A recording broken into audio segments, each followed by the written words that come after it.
भाई साहब कोर्ट ने बरी कर दिया अरविंद केजरीवाल को, बोला कोई सबूत नहीं है। अब कोर्ट ही बचा है जिस पे हम लोग भरोसा कर सकते हैं। यही कोर्ट और यही जज अरविंद केजरीवाल, मनीष सिसोदिया को 1 साल जेल में भी रखे थे। भाई साहब गलती हो जाती है, जज भी तो इंसान है। गलती? इसी गलती से कितने लोग का राजनीतिक करियर खत्म हो जाता है, कितने लोग बर्बाद हो जाते हैं। भाई ईडी सीबीआई सब मिल के बेचारे को फंसाए थे, तो आखिर जज साहब क्या करते? वही तो, सरकार के खिलाफ जो बोलता है उसको सीधा जेल। अब ये भी बोल दो, अरविंद केजरीवाल की तरह जो चुप हो जाता है उसे सीधा बेल। सही पकड़े हो भाई साहब। नेता कोई भी हो, चोर तो ये है ही है, क्योंकि इतनी बड़ी पार्टी चलाते हैं, पैसा कहाँ से आता है? क्या लगता है चंदे से पूरा हो जाता है? कभी पूरा ही नहीं हो सकता। और दूसरा सुनिए, ये गांव के भी विधानसभा में जब चुनाव होता है, एक एक विधानसभा में 3-3, 4-4 करोड़ खर्चा होता है, कहाँ से आता है?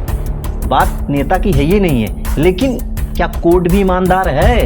क्या बात करते हो भाई साहब, न्यायपालिका के भरोसे पूरा देश चलता है। हाँ, वही न्यायपालिका के जज के यहाँ जले हुए नोट मिले, आज तक उनका इस्तीफा भी नहीं हुआ।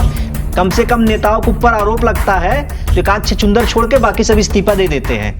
देखो भाई साहब, न्यायपालिका के खिलाफ अगर आवाज उठाओगे तो अवमानना का केस हो जाएगा आपके ऊपर। एनसीईआरटी के खिलाफ केस हो भी गया।